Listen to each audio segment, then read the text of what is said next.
So for today's video nga ay nabudol na naman ako. Nag-decide kasi kami ni Daddy ni upgrade yung background ko para naman mas maging maganda yung video ko. Laki! Ang haba nito!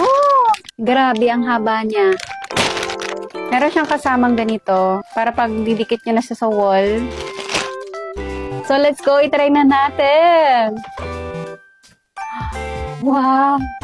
Ang ganda guys! So ang maganda pa dito, alam nyo ba, makatable siya.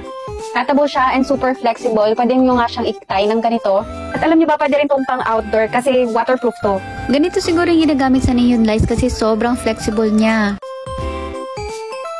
Pag kinat nyo to, kailangan nyo palit bumili ng ganito para if ever nagustuhan nyo ulit siyang gamitin. Yan, like this. Pag ilalagay nyo na siya sa wall, ganyan siya. Ganito nga pala yung magiging itsura niya kapag kinat nyo siya. Ito yung pinakandulo. Perfecto sa mga shop, restaurant, o di kaya naman sa room nyo na gusto nyo lang i-upgrade ang light.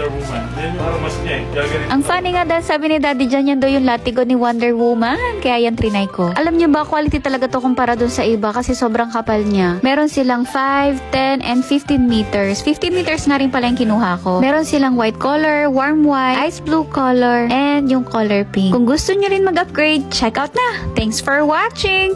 Mwah!